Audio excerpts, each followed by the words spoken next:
KPM.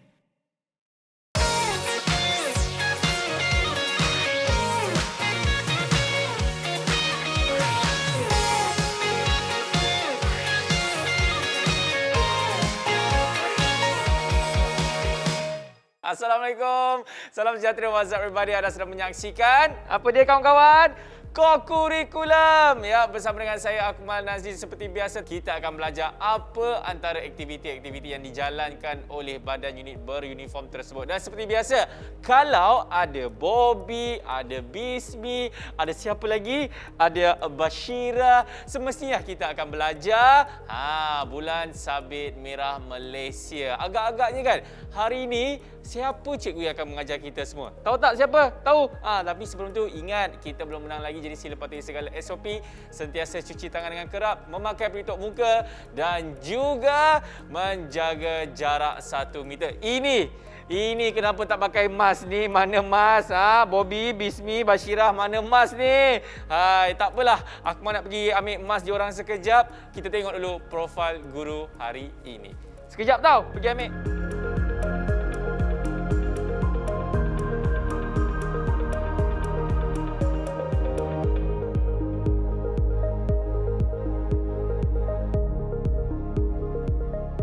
Jom sama-sama kita panggil Cikgu Murugan.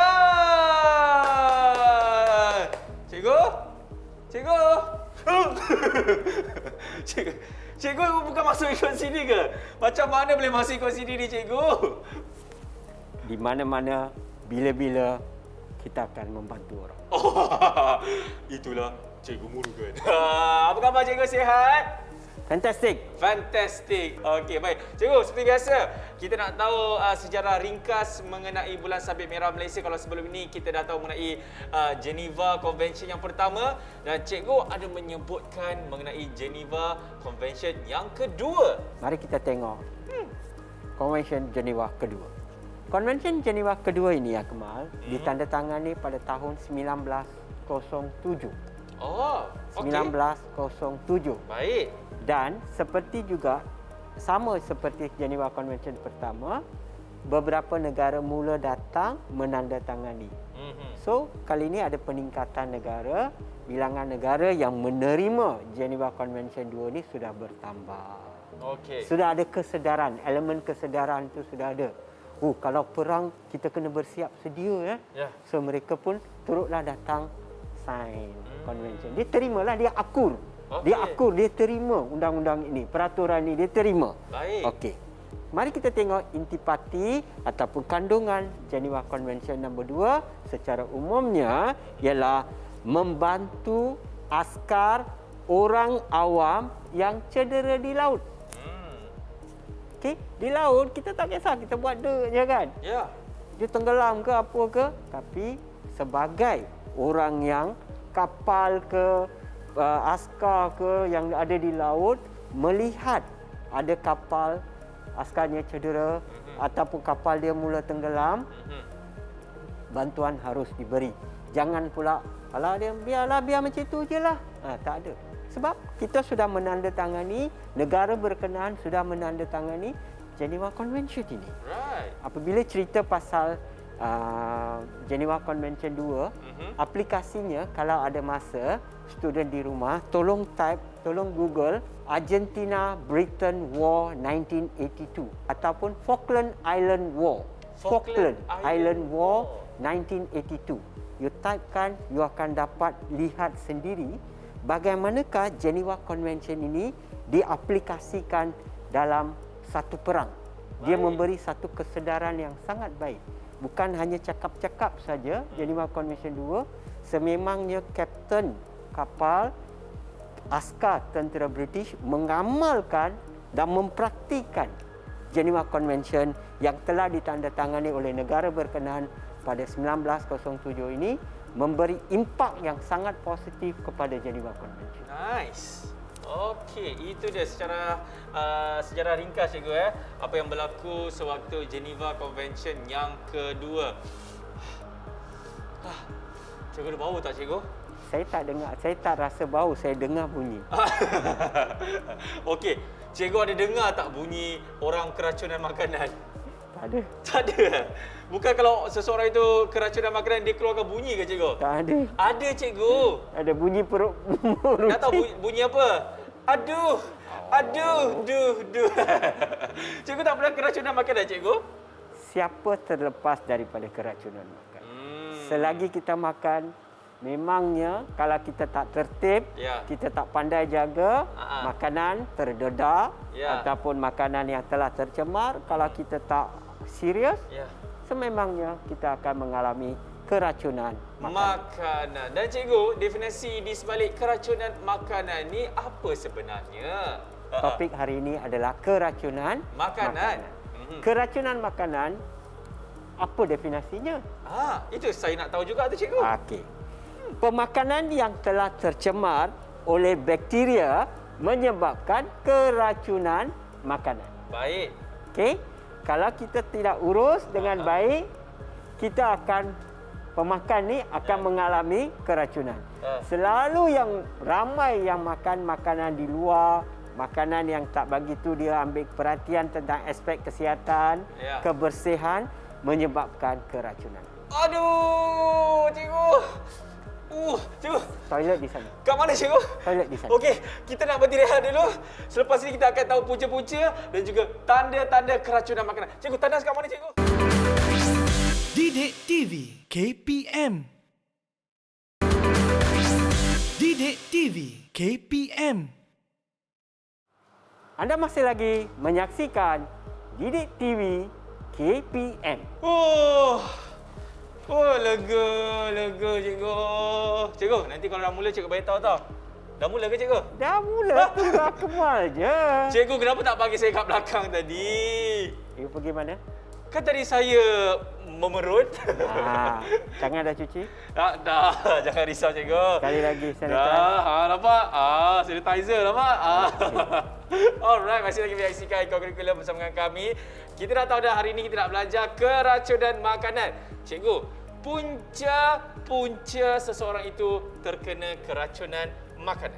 You tengok tak pergi kedai kadang-kadang, restoran, lalat, tikus, kencing tikus. Itulah binatang-binatang kecil yang membawa kepada kehadiran bakteria di situ. Yang membawa kepada berlakunya pencemaran di situ. Inilah yang kita kena concern. Baik. Punca satu. Nombor dua, makanan yang sememangnya mengandungi toksin. Makanan itu, keluar makanan itu sudah ada toksin. Contoh, cendawan.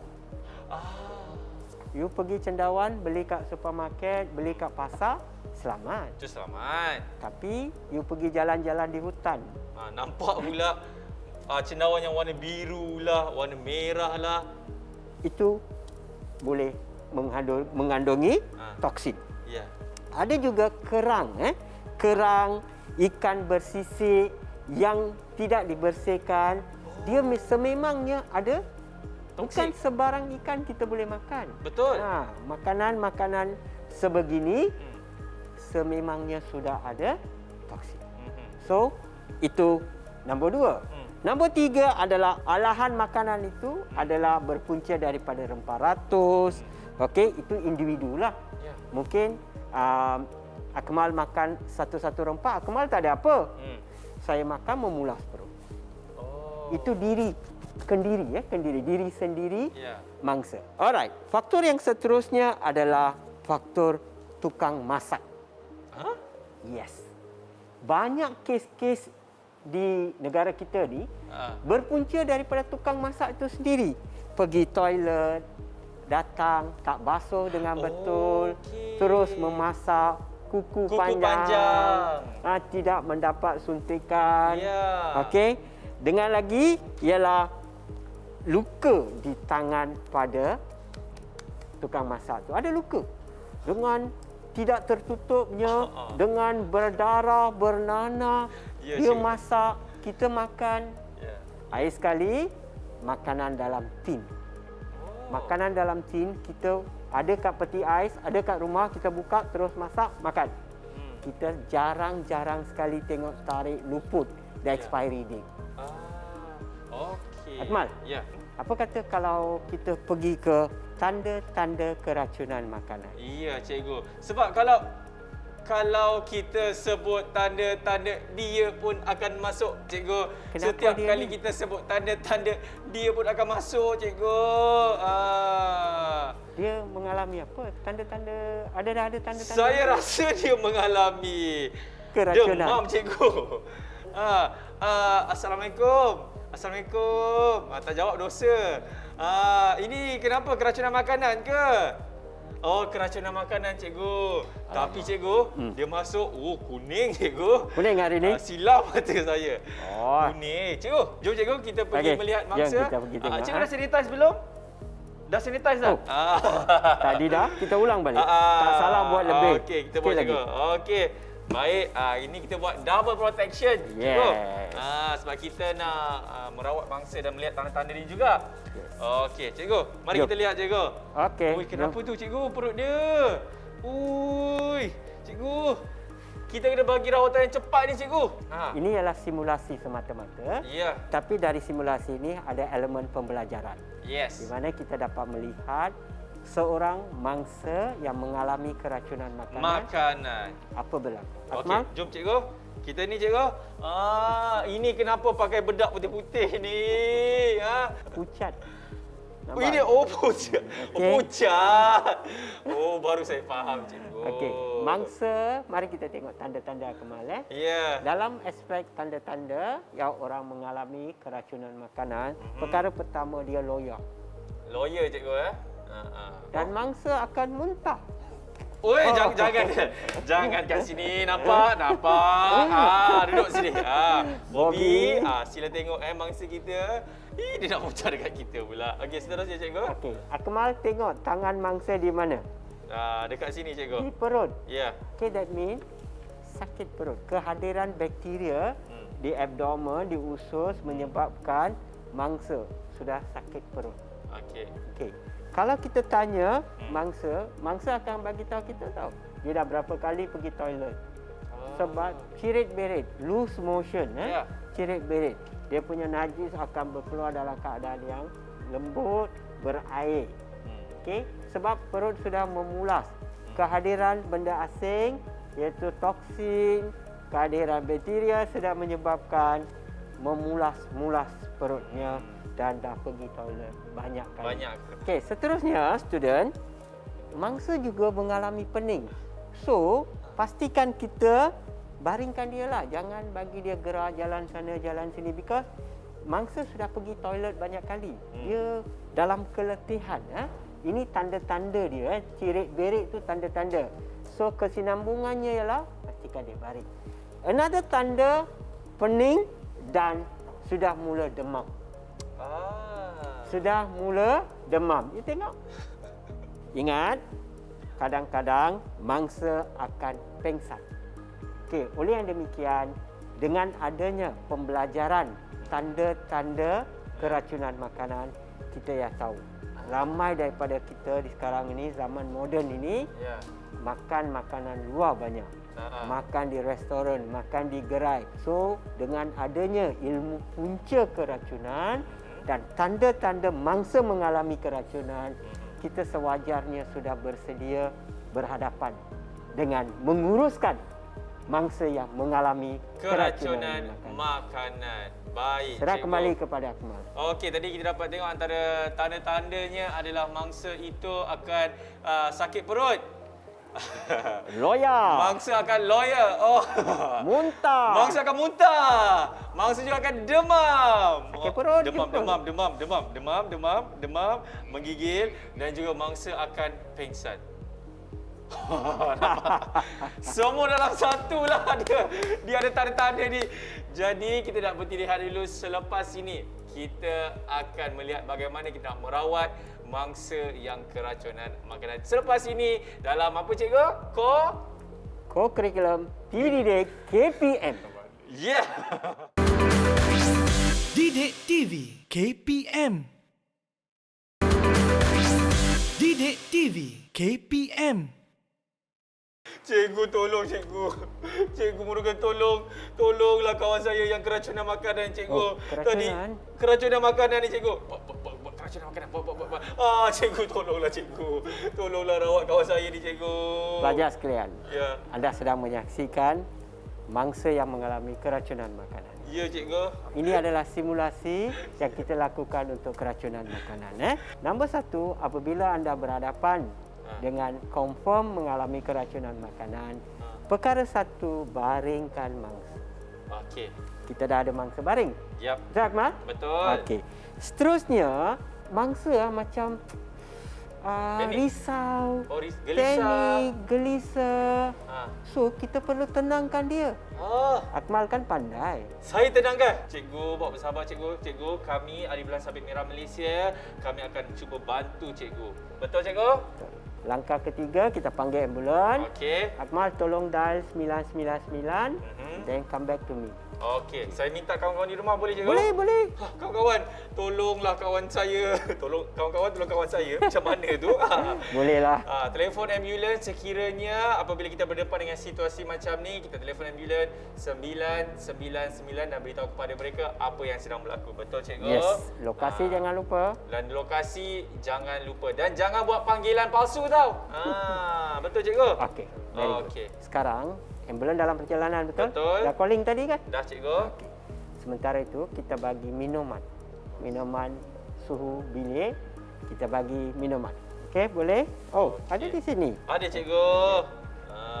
Akmal tolong anukan. Okey, boleh. Okey, sabar. Okey, kita angkat kepala mangsa dan belakang perlahan-lahan. Kita letakkan kepala mangsa di bahu kita ya. Okey, relax cikgu, relax. Pastikan mangsa berada di keadaan yang selesa. Tolong. Okey, bismillahirrahmanirrahim. Okey, minum perlahan-lahan. Shh, minum perlahan-lahan. Okey, baik cikgu. Air di sini bertindak baringkan mangsa. Okey, baringkan perlahan-lahan ya. Perlahan saya akan baringkan. Baik-baik. Okey. Okey, cikgu. Okey, pelajar, sila beri perhatian. Kita sedang sementara menantikan ketiban ambulan. Yap. Akmal dah call ambulans on the way. Sementara itu kita memberi air. Sebab salah satu puncanya, tanda-tandanya adalah demam. Dengan memberi air ni, dia dapat mengurangkan impak Ya. kedemaman itu. Lagi satu perkara, air juga akan membantu mengurangkan komplikasi yang berlaku di bahagian perut. Ya. Dengan ini, mangsa akan pulih. Dia perlukan tindakan segera. Ingat Akmal, sangat penting. Kalau kita lambat bertindak, kalau kita alpa dengan keadaan mangsa, tak ambil kisah, tak peduli, mangsa akan mengalami renjatan. Betul. Cikgu, betul ke orang kata kalau seseorang itu terkena keracunan makanan, kita boleh ambil ubat yang biji-biji tu cikgu? Oh, ingat Akmal, jangan beri sebarang ubat. Itu urusan doktor. Okey, doktor akan uruskan ubat. Sekarang kita menyediakan mangsa untuk dipindahkan ke hospital. Ambulans kalau dah sampai, Ya. kita hantar. Ingat, renjatan boleh membawa maut kiranya kita tidak memberi concern. Okey, rumusan untuk pengurusan ataupun rumusan untuk topik keracunan makanan, kebersihan makanan adalah sangat penting. Jangan saja ada makanan, kita nak makan. Sebelum kita makan makanan, pastikan tahap kebersihan.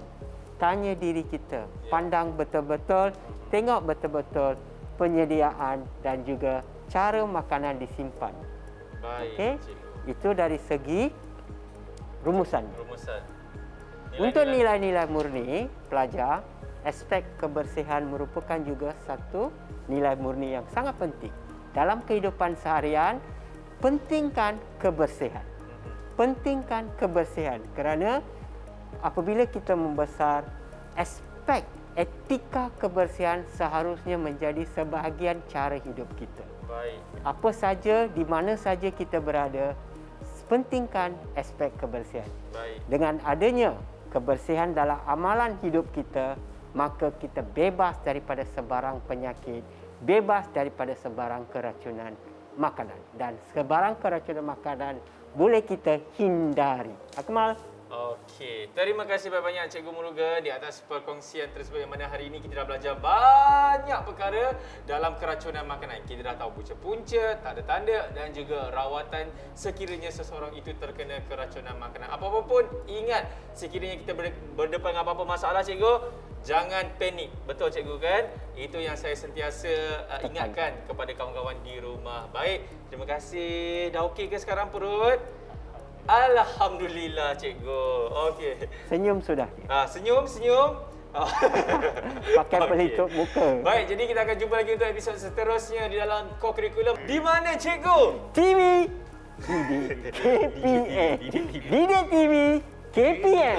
Kita jumpa lagi. Assalamualaikum. Bye-bye.